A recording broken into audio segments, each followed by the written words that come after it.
1st Galician, was created by Nazi Germany as part of a broader strategy to recruit and mobilize non-German ethnic groups in occupied territories to fight alongside the German armed forces. The SS Galician was composed mainly of Ukrainian volunteers from the Galicia region, then part of Nazi German-occupied Poland. These volunteers were motivated by various factors, including opposition to Soviet rule, nationalist sentiments, and promises of autonomy. Nazi Germany exploited these sentiments to bolster their military forces and further their goals of expansion and domination in Eastern Europe. Mr. Jaroslav Hunka was a member of the SS Galician, and proudly so. In his own words, published in a readily accessible online blog from 2011 in the Combatants News, Mr. Hunka recalled, quote, "The Polish army and the civilian population are fleeing along the road in the direction of Berezan in a continuous roll, and German planes are catching up with them from time to time.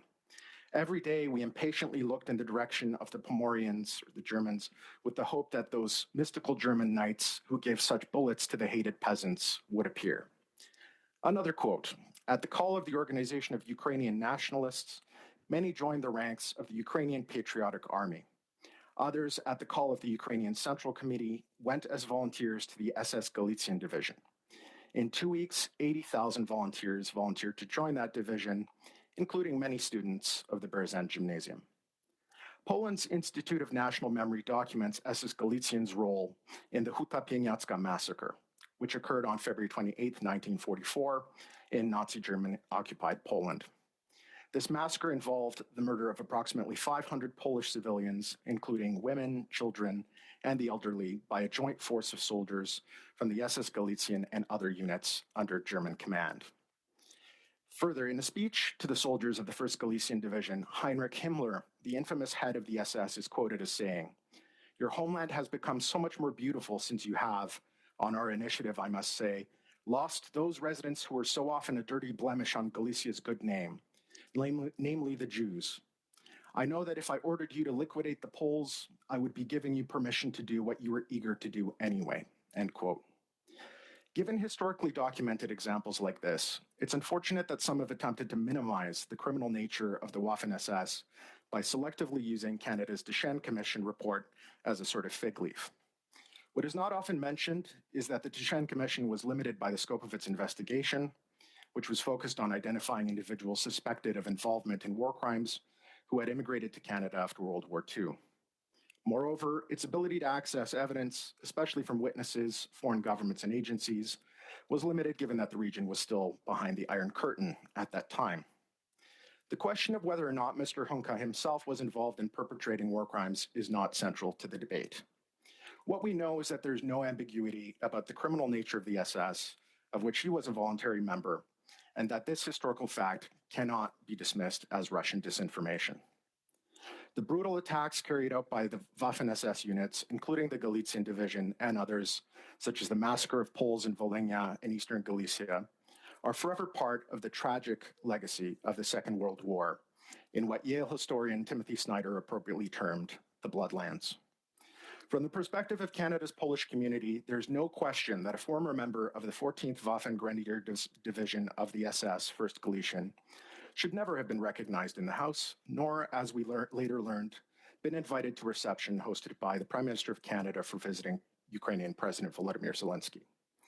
This regrettable incident, which this committee has been investigating, embarrassed President Zelensky during his visit, damaged Canada's reputation, and played right into Vladimir Putin's false narrative about modern Ukraine at a critical time in their heroic fight for survival against Russian aggression. But worst of all, it was easily avoidable. Mr. Hunka's words, which I quoted earlier, and his association with SS Galician were readily available via cursory online search. The Canadian Polish Congress sincerely hopes that the House of Commons and the Government of Canada will reflect on this situation and leverage the significant resources at their disposal to ensure that guests it wishes to single out for recognition are properly vetted and meet our standards of human rights and dignity. Thank you, and I look forward to any questions you may have. Thank you. For those opening comments, we'll now enter into 6-minute rounds, starting with Mr. Kimich, followed by Mr. Duguid. et puis Madame Goudreau, et puis Ms. Matheson. Mr. Kimmich, 6 minutes through the chair. Thank you, Chair, for that. So, dzień dobry, Panie Roszak, and I will not continue in Polish, so don't worry, you won't need to do live translation, English to Polish. That's totally our Polish to English. I was going to ask, first of all, Mr. Roszak, is the Canadian Polish Congress satisfied with the apologies issued so far, both by the Speaker's office and the Prime Minister's office? I think it's important to focus on whether or not the historical context here was understood properly, which is why I led with that in my opening remarks. Certainly, the Speaker ultimately resigned and apologized and recognized the Jewish and Polish communities in his resignation. So we appreciate that. Certainly when it comes to the other event, understand there was some discussion about a particular stakeholder involved and at previous committee meetings. I would hope that there would still be an opportunity to get further clarity on that question. Okay. And for the Canadian Polish Congress, what do they think is the path forward? Is there a fixed position on how Canada and the Parliament of Canada and the Prime Minister's office can fix the damage that's been done to the reputation? I think the only way to do that, again, is to openly discuss the historical context and to frankly, engage with the communities involved, right? Engage with our community, with the Jewish community and the Ukrainian community to chart a path forward from this. Of course, as I mentioned, it's a critical time. Ukraine is fighting for its survival. Canada's Polish community and Poland have been some of the strongest allies of Ukraine in this fight, and we want to focus on that. But nevertheless, we cannot ignore the importance of historical truth as the foundation of moving forward in a situation like this. Would you then say, through you, Madam Chair, that it's fair to say that Canadians of Polish heritage in Canada and the Polish-Canadian Congress are very strong supporters of Ukraine, its fight against the Russian Federation, Vladimir Putin, and the Kremlin? Is there a motion that the Congress perhaps has passed indicating that support? Yeah, I mean, we have participated as an organization in numerous efforts, fundraising efforts.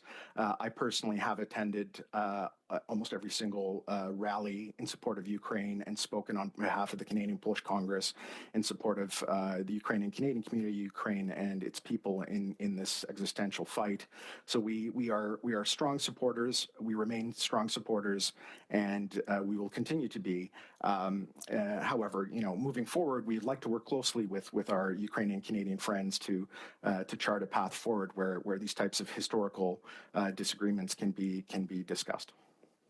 So then I was going to ask you all about reconciliation and how the communities can be reconciled after the damage that was done by the Prime Minister's office and by the Speaker personally in Canada to the views that all the communities hold with each other. Because you mentioned the Huta Pieniacka massacre.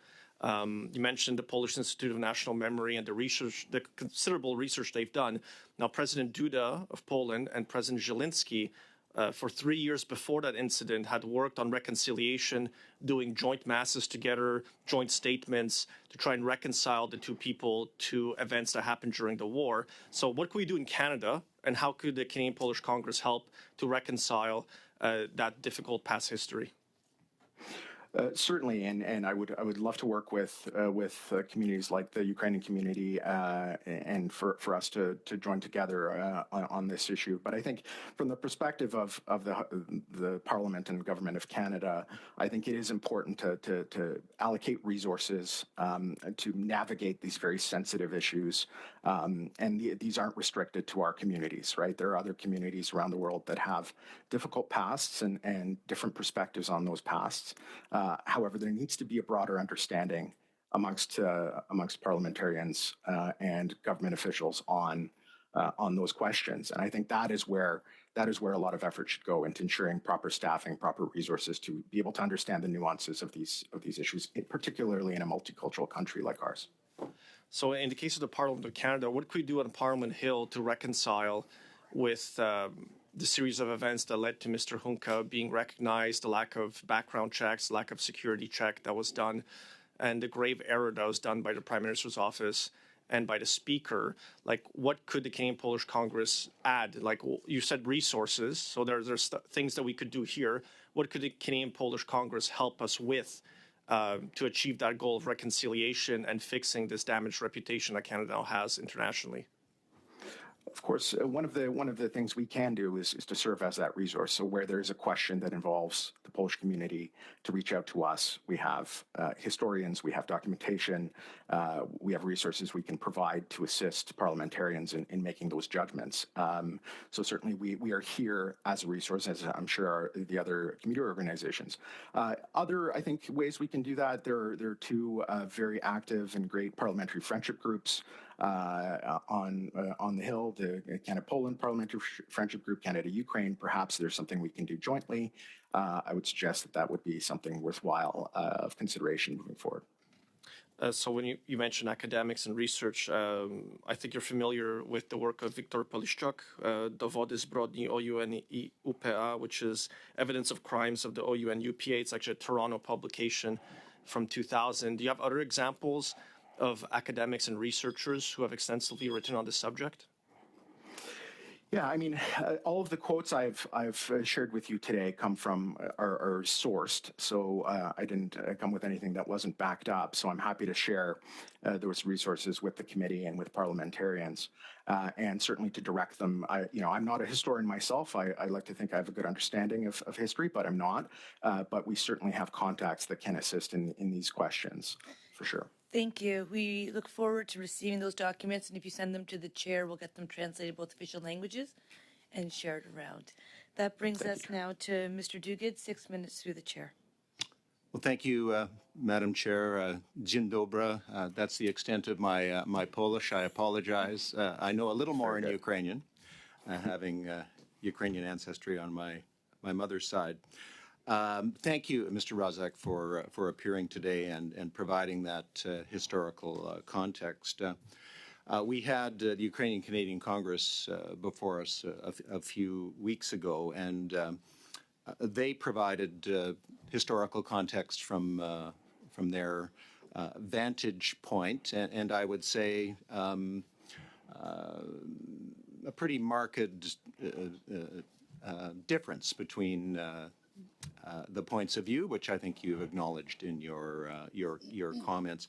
I wonder if you have sat down with the UCC to kind of explore, a common path forward so that incidents like this don't happen again. And I think these are, I think everyone agrees, a very, very unfortunate incident that we don't want to repeat.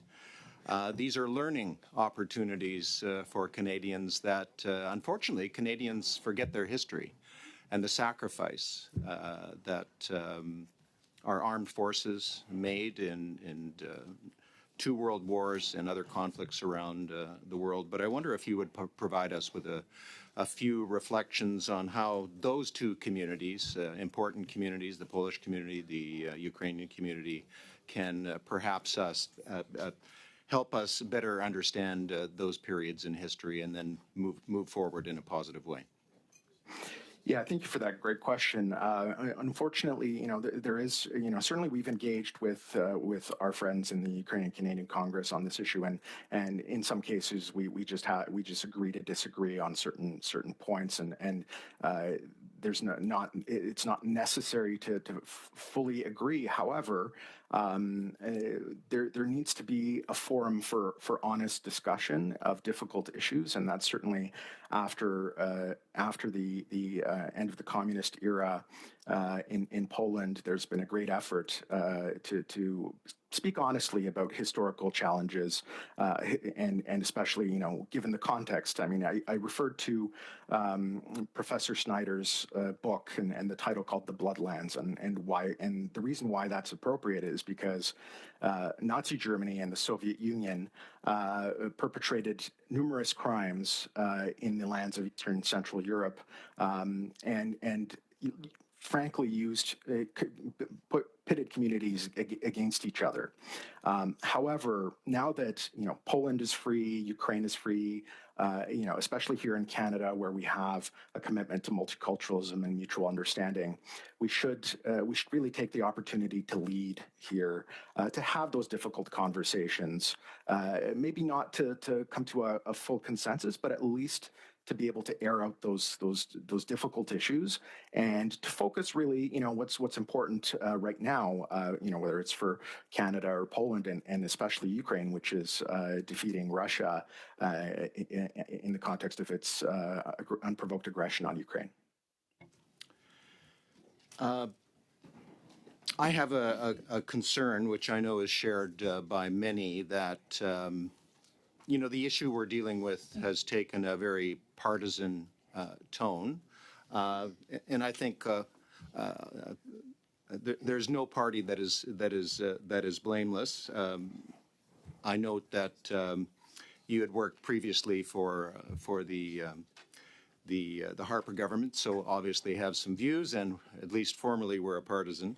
But I'm just wondering if you would have a view on how we tone down the rhetoric and again move towards solutions that I think all of us around the table can agree with. What would be your recommendations, and how do we move forward in a less partisan way so these incidents don't happen again, and we don't fuel or give fuel to Mr. Putin and what he has been doing with this particular issue? Sure. And first, to just address that, I'm here in my capacity as an elected representative of the Canadian Polish Congress, which is a nonpartisan organization. So we're committed to that. In this role, I've worked with numerous MPs over the recent years, in particular the MP for Mississauga East Cooksville and Windsor West, your colleagues. So, in this capacity, but however, my government experience, especially in the Ministry of Multiculturalism, has sensitized me to these challenges and these issues. And certainly at the time, I know that when it came to sensitive situations, we always had staff to do some extra research. And I think that is critical, whether it's on the political side or the public service side, making that extra effort of having those staffing resources to delve into a greater understanding of these historically difficult issues is important. So that's what I would suggest. Is a lot of these, that's what makes this situation tragic, is that it was preventable from our perspective, and we should seek to prevent these types of situations from happening in the future, because they do not serve Canada's interests, and they inflame tensions unnecessarily. Thank you. Mr. Roshak, I'm not sure what your level of French is. Madame Goudreau will be asking questions. I would like you to take your time to hear the interpretation if you need it before you're answering, and that time will not be taken away from Madame Goudreau, just so you know. So you'll see perhaps a little bit of a delay. Take your time. She'll also have a little bit of a delay. It will just be part of the experience, but that will not be taken away from either of your times to have the exchange. Okay? Just wanted to make sure. Of course, thank you. Madame Goudreau, 6 minutes. Parmi la présidente. Ms. Goudreau, you have 6 minutes through the chair. Yes, I appreciate that a lot. We need to properly understand ourselves in the language that we each speak. So thank you for being here with us this morning. You have already answered much of the questions I was about to ask you. We've noted that this is a very delicate matter.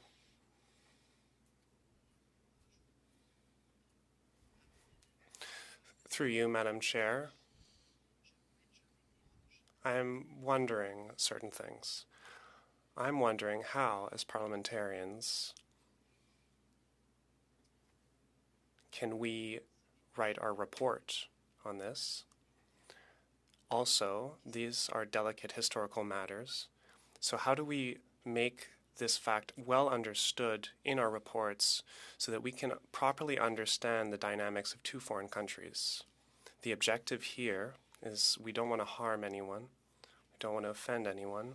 We do, however, want to provide solutions so that this kind of thing can never happen again. So do you have any thoughts on how we can do that? Thank you, Madame Gautreau. It's a very good question, and I think I would again focus on the prevention aspect. Right? Is how can we anticipate and look at the issues before they become issues? Right? So in this case, we clearly had an issue that could have been prevented simply by some quick research on the part of staff, whether in the Speaker's office or whether in the Prime Minister's office or relevant ministers' offices. So that is, I think, it seems like a simple recommendation, but I think it is the best one to offer, and also to leverage to consult with organizations such as ours and the Ukrainian Canadian Congress and CIJA to gain their perspectives. And to build that capacity really to anticipate these issues before they become a problem, as in this case. Et pour la question. And for the report, how do we write this without offending anyone given all that's happened in the course of history? Well, in addressing this specifically the historical context, I think it's just important to acknowledge everything that's been expressed by the witnesses so far, and to summarize and to acknowledge that we brought our perspectives and that we've been heard. I think that's important. And putting that into report, I don't envy the committee because it is such a challenging topic. But I think, again, focusing on moving forward is the key. How do we prevent these types of situations from happening? How do we improve the understanding of historical context amongst parliamentarians and staff? And really leveraging all of the resources that are available to Parliament at a moment's notice, should they wish to understand a complex issue and future complex issues similar to this one. Alors, si je comprends bien. So if I understand properly, we, in our report, should look for potential solutions. And I've heard from witnesses that there's this need to specifically look for preventative solutions. This may mean a properly designed communication system. Do you agree? Certainly, although I would be interested in hearing what specifically that idea is, but in broad terms, that certainly sounds right. If you have a specific example of what you think that would look like, I'd love to hear that as well. Mais comme il me reste à peine une minute. Well, I barely have a minute left. We've also noted that there's a difference between inviting certain people that would be allowed to come to question period versus recognizing someone in Parliament. The issue we're facing here today is that we need things to happen quickly. We need things to happen in secret, because there are legitimacy issues.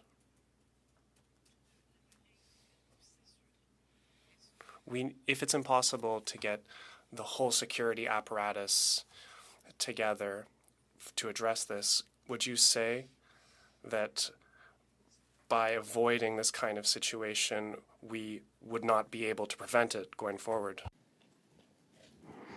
I'm not sure I understand the final point, but I do understand the complexity of coordinating these resources, but I don't think it actually is that complicated from an institutional perspective.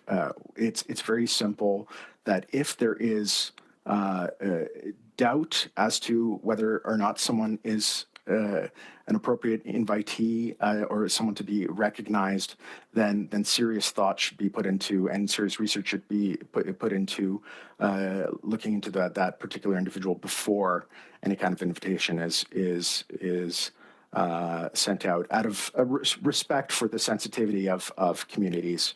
And again, in a diverse landscape like ours here in Canada, that can be a challenge. But I think all of us, it's not just about a institutional approach. It's also about just broader awareness and engagement on the parliamentary level, between parliamentarians, between community organizations like ours, on a regular basis. And that's harder to put into a process, but I think it is just as important. Thank you. Ms. Matheson, 6 minutes through the chair.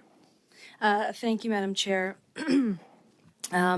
I wanted to, I think, actually build off of what was just sort of touched on, but also part of your testimony, Mr. Rozak. You had mentioned the Deschênes Commission. And so as part of that complicated security process, the government has indicated potentially that they're thinking about publishing that commission. It has been mentioned. Could you give us your thoughts on that, even if it's a partial opening, the ability for other security forces to have access to that list? What do you think about that? I would love to hear your recommendations on that. Well, I think transparency. My view is transparency is always a good thing, and in this case, we're dealing with files that were looked at in the 1980s. I certainly think that there's no harm in opening them up to improve Parliament's and public's understanding of those issues. But the reason I mentioned the Deschênes Commission in particular was that it cannot be seen as some kind of full answer to all questions relating to this type of issue, because it was a fairly narrowly focused commission and had its limitations, and I just wanted to point that out. So it's one small piece, but it could be helpful. Of course, yeah. Okay. Just to switch gears a little bit, a lot of our conversations on this study has been about processes, how we potentially change them. I wanted to shift a little bit. As a larger organization, you come onto the Hill a great deal. You advocate with all parties. You throw events. You host those meetings. Can you, and this has been referenced in previous meetings as well on this study, but can you talk about and share any insights that you may have on hosting events on the Hill, navigating those relationships, navigating through security, ensuring that we don't make similar mistakes that we have in the past? Thank you for the question, and yes, we've had the privilege of hosting events on Parliament Hill, and we have very good relationships with members of Parliament from all parties that are members of the friendship group and otherwise. So I think one of the important things is to have those relationships, and that's on us as an organization to develop those relationships. But in terms of parliamentarians and staff, it's a two-way street, right? It's a two-way relationship. If there are questions or concerns, or if there is an interest in learning more about what we do or why we do, then again, we're just a phone call away. So we want to ensure that we're accessible. We certainly haven't had any challenges from our perspective, from our community perspective, in terms of dealing with those processes. But happy to elaborate if you can be more specific. Well, do you, for example, other groups have opened it up to larger members of the community? I don't know if that's the case for the Polish Congress. I would assume that it is. But do you do your own security checks? Would you want to see in the future having to provide, say, more of a set guest list weeks in advance, and to provide or to ensure that our own parliamentary security forces would do those security checks to avoid problems with potential guests? What do you think about that in terms of openness and the openness of Parliament? Because that also speaks to that. It's a fair question, and I think it's incumbent upon organizations like ours to make sure, when we're submitting lists to institutions, to government and parliamentary institutions, that we have done our due diligence in reviewing who's on that list. And yes, certainly there are time pressures sometimes, there are unexpected things, but we have to really put in that effort because it's also our reputation on the line, right? As the representative of our community. So we take that very seriously. And if there are ever people who should not be be Oh. So you froze there. So you might want to repeat the I'm last sorry. 30 seconds. Sorry. I'm sorry. So in the last bit, I was saying, it's incumbent upon us as an organization to do our own due diligence in terms of researching what lists we submit to government institutions for invitations, and I think that's an important responsibility because government certainly trusts stakeholder organizations, but we have a responsibility to do that research on our own as well to prevent situations like this is happening. So I think it can happen at both levels.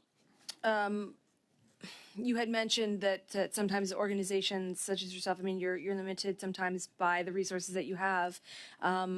Is there a way to sort that through larger organizations versus smaller organizations?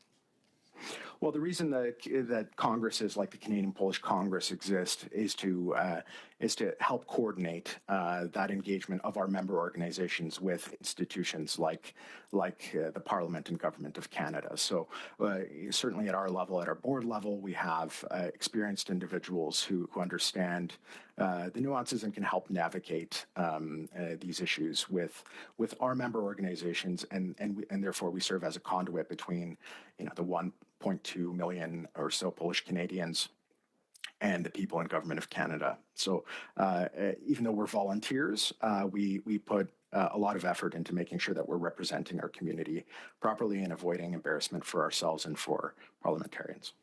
Thank you. Thank you.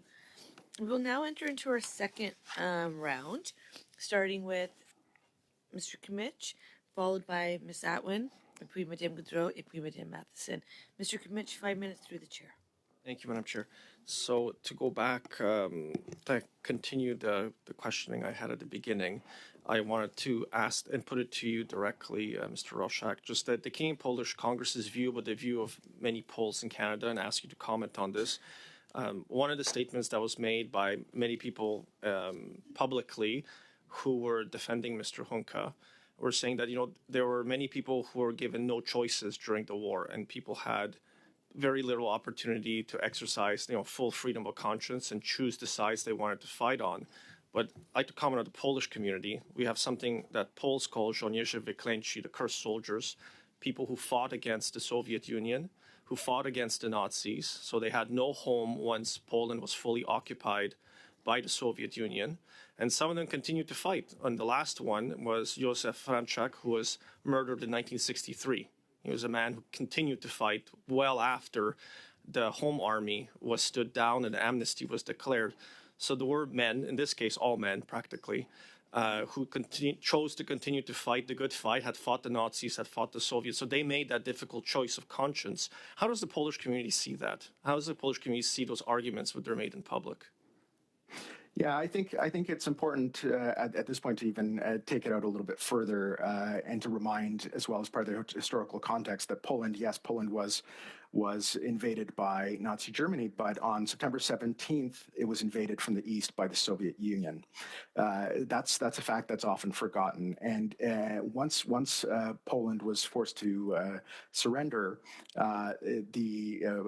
a lot of Polish soldiers and other volunteers joined one of the largest World War II undergrounds, if not the largest, the Polish Home Army, which fought Nazi German occupation, which helped save Jews from the Holocaust, which Jan Karski voluntarily went into to Auschwitz to report back to the Allies about what was going on there. And then after the war, you had even during the war, you still had the Warsaw Uprising, which was the kind of last effort of freedom-minded Poles to free Warsaw before the Soviet army had come in, so that some measure of Polish freedom could be maintained. and then after the war. So Poland did not have, or Poles did not have any large-scale collaboration with either the Nazi German or Soviet regimes, and in fact resisted both right up until 1989, when Poland finally became free after so many years of Soviet domination. I'm sure I'm glad Mr. Roszak mentioned Jan Karski, but there was another one too. Captain Witold Pilecki is credited as being also Pilecki, of course. Sorry, yes. who was the one who volunteered to go to Auschwitz and spent several years there and saw countless things that he then reported to Western allies that then gave the final reports that the Holocaust was in fact happening. Also, the one I think who saw Maximilian Kolbe, priest Maximilian Kolbe, give up his life for another man. I was going to ask you then, again, going back to the idea of reconciliation in Canada between the Polish Congress, the Ukrainian Congress, fixing the damage that's been done between the communities, because we're all on the same side. You've mentioned it before, the community in Canada, the Polish community in Canada, are very strong supporters of Ukraine's fight for its freedom and to remain an independent, free, pluralistic democracy. That's what the Ukrainian Congress wants. That's, I think, where parliamentarians on all sides of the House want. So an act of reconciliation, let me put it to you. You asked me if this is a good idea and would you participate in something like this, both in facilitating it, but having a presence there, is to do something like this, is to have Rabbi Moshe Azman of Kyiv or Rabbi Yaakov Bleich of Ukraine. And I mean, what could be better than one rabbi? You have two, so if you don't like the first one's opinion, you have the second one. Ask them. They love this joke all the time, is to have both of them here, to bring a mezuzah from Ukraine, and to have both community leaders present, the Speaker of the House of Commons, someone from the government of Canada, from all opposition parties, and participate in an act of reconciliation where we literally hammer into the building, preferably on the door of the Speaker's office, so this could be a constant reminder, a beautiful mezuzah, of what not to do, and that people need to do their homework before they make parliamentarians do a grave mistake that damages the reputation of this institution and all of our personal reputations as well. So would you participate in something like it? What do you think of this idea? Absolutely, I would. I think it's a great idea, and I'd love to work with parliamentarians on this on behalf of the Canadian Polish Congress as Vice President for Canadian Affairs, and certainly open to working with other organizations like the UCC, CJA, and others, and B'nai B'rith and others to foster that reconciliation and understanding. I was born in Canada. I grew up here, and I value the relationships I have with members of the Jewish and Ukrainian communities, and I think there's definitely more we can do. So if there's leadership from parliamentarians and a willingness to organize an initiative like this, we'd be happy to participate. Thank you. Ms. Atwin, 5 minutes through the chair. Great. Thank you very much, Chair, and thank you for having me here today. I think it's my first time being at PROC, but I'm really grateful for the insight into this incident, and I'm really grateful for your testimony as well, Mr. Roszak. Thank you so much for being here and for sharing just how your organization is kind of dealing with the fallout, and also for offering recommendations and suggestions for solutions and how to ensure this never happens again. I am a former student of Canadian and international military history, and so the other piece about this as well is, again, that I think we need to revisit our histories and really look at how they impact our present and our future, and so that's a piece that I'm grateful that you highlighted as well. And you mentioned, the importance of properly vetting, of course, anyone who comes into our parliament, but of course anyone who might be honored in the chamber. And of course, those who support our view of human rights. And so I just really appreciated that specific quote. We certainly recognize the hurt, the horror and humiliation that we all felt as members of Parliament. And for me personally, kind of the chilling effect that it's had on future people being honored in the chamber. I'm very hesitant now. I feel like I'd like to know more about anybody who's kind of suggested to receive applause in the House. So I certainly think on a personal level, there's certain things that we're taking into account. But again, this is broader and how we can ensure that this never happens again as far as, the entirety of our government. So I did, as I mentioned, these are some of the impacts I see as a member of Parliament, but can you just explain a bit more about what is sort of the impacts you're seeing on the Polish Canadian community since the incident? Can you give us kind of any personal anecdotes or anything you've been hearing within the community? I think the community, as I mentioned, they were just like you yourself mentioned. There was shock and surprise at this situation, and a kind of from our perspective, a puzzlement as to how someone wouldn't know that the connection was there. I mentioned that right away, even just from the speaker's quote, we kind of knew that there was something off here. Unfortunately for the Polish community, it was something that we struggle with sometimes, which is ensuring that history, from our perspective, is understood as well. Part of the reason, and the Canadian Polish Congress in its 90+ years of existence has been actively advocating and teaching people about Polish history and the links to Canada, and there's so many great stories of bravery and Canadian airmen dropping supplies to Warsaw Uprising participants who were fighting Nazi German occupation. Canadians being trained, Poles being trained in Canada to fight abroad. So those are great stories that we try to highlight as an organization to help foster that historical understanding. As for so for us, it was the response was shock, but I certainly appreciate your comment about that this has a bit of a chilling effect on recognizing future guests, and I hope that a way can be found to kind of take the lessons from this to ensure that no, we still want to recognize people who represent the best of the values that we all share, but that we just have to put in that little extra bit of due diligence to make sure that we don't do something inadvertently that then we all feel badly about. So I hope that answers your question. Mm-hmm. Thank you very much.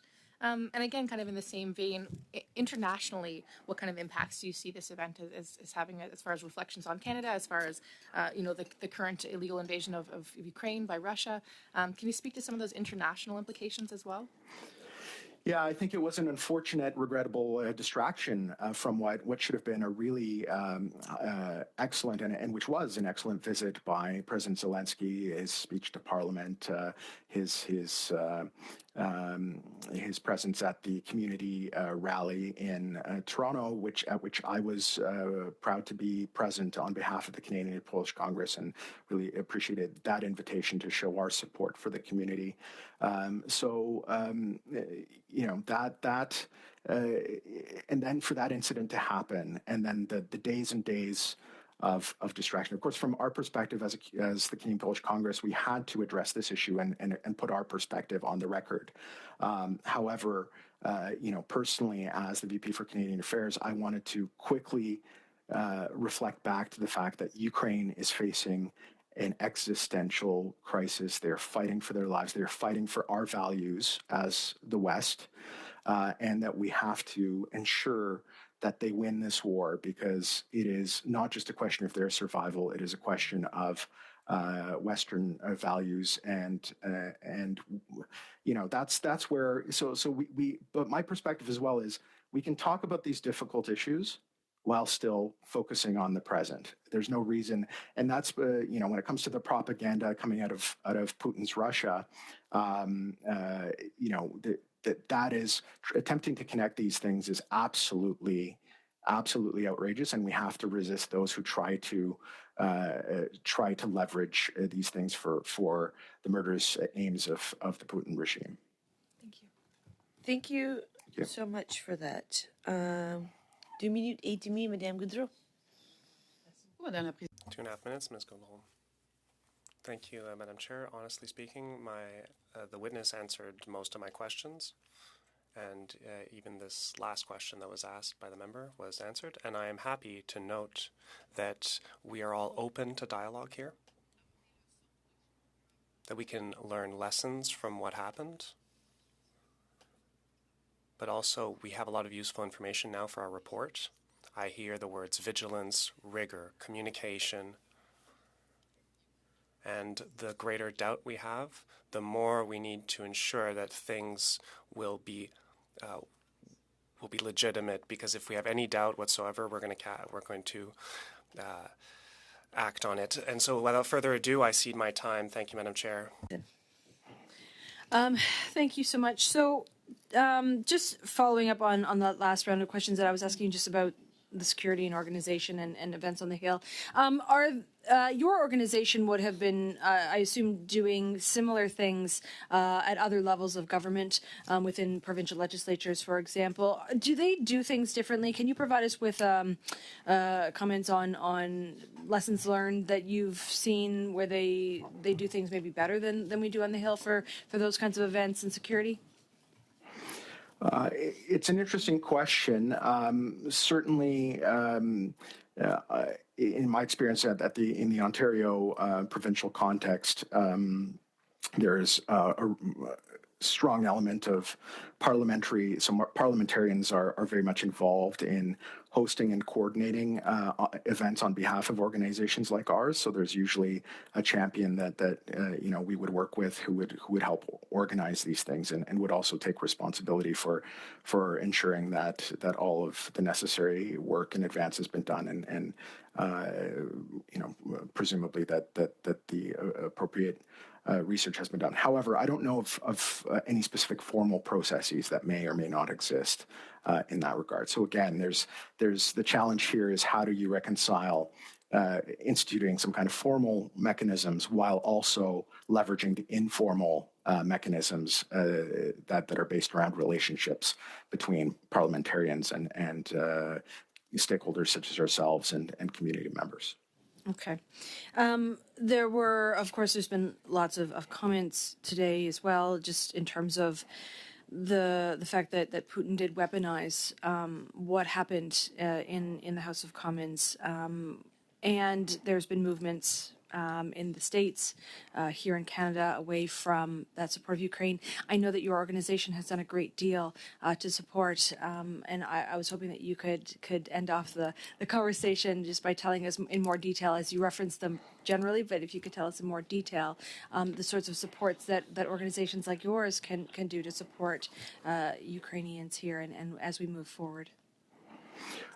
Certainly, and I'd like to remind the committee of first of all what Poland did in the initial stages of the war. As most parliamentarians will remember, Poland accepted over 3 million refugees from Ukraine in the immediate days following Russia's invasion. Poland, regardless of political party, has been a staunch ally of Ukraine, has been speaking up alongside Canada on behalf of Ukraine.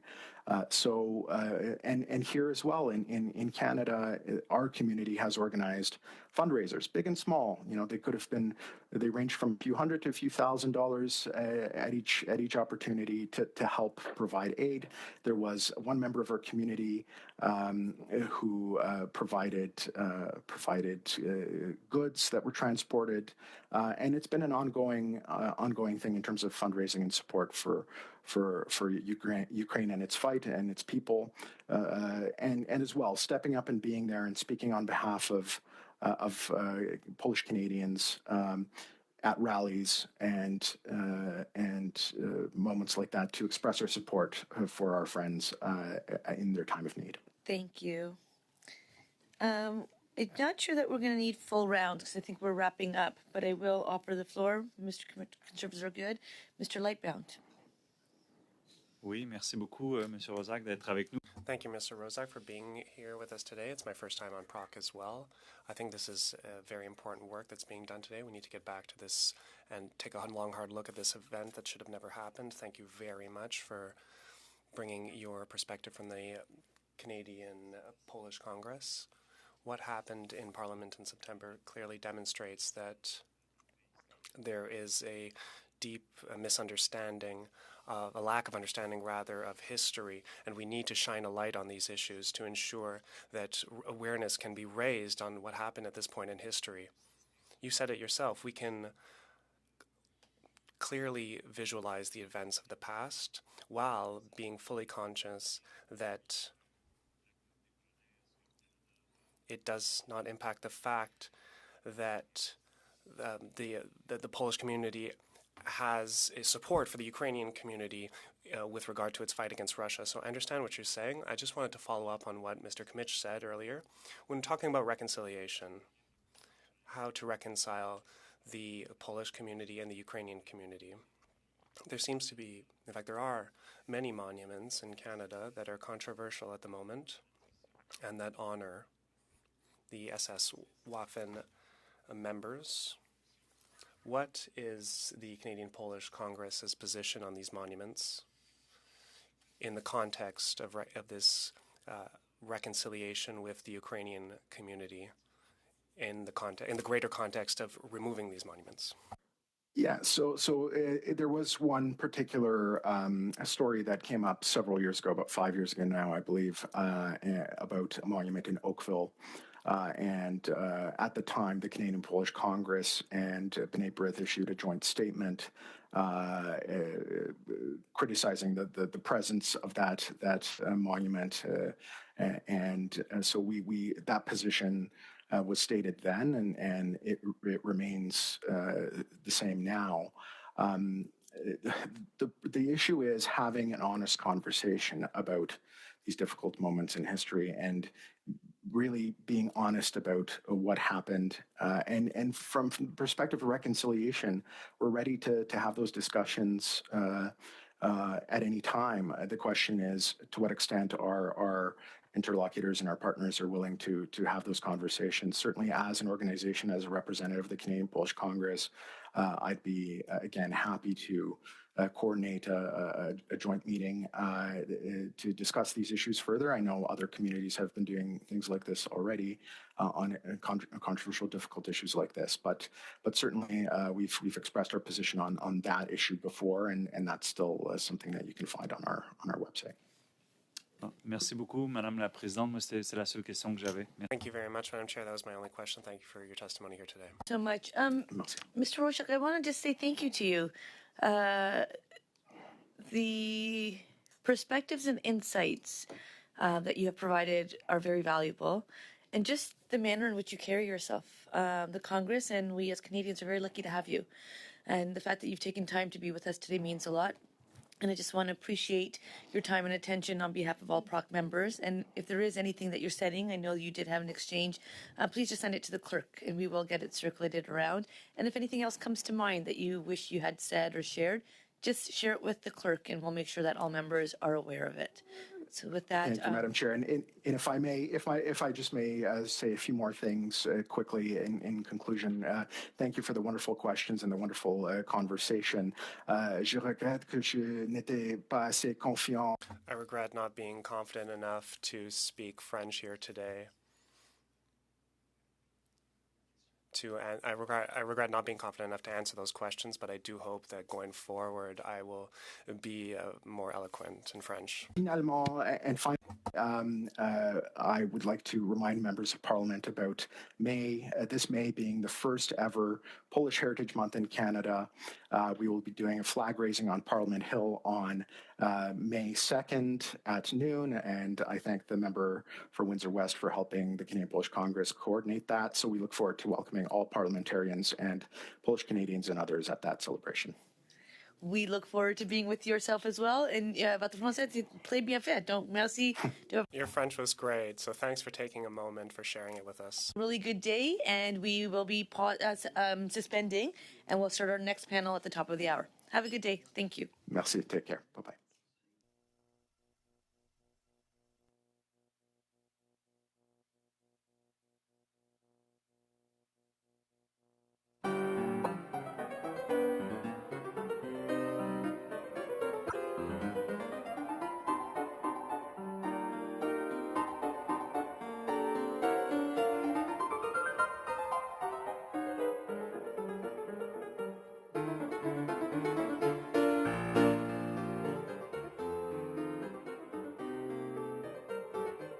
Procedure and House Affairs.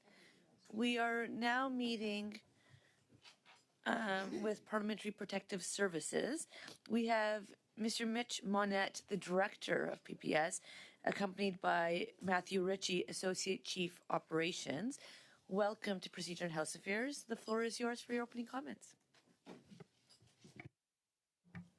Should it be red? Okay, good. Yes. Bonjour. Good morning, Madam Chair and honorable MPs. Mon nom est Michel Monette. My name is Michel Monette. People call me Mitch. I'm pleased to be with you today to appear before this committee for the first time since I was appointed as Director of the Parliamentary Protective Service last November. While I will keep my remarks brief, I did want to take a moment to highlight a few things that I bring to this position. For the past 31 years, I have been proudly serving as a Royal Canadian Mounted Police officer. I spent 23 of these 31 years specifically in protective operations. As a result, Parliament Hill and many members of its community are already quite familiar to me. À ce jour, ma carrière. Throughout my career, I've lived and worked in many parts of the country, from the Maritimes to the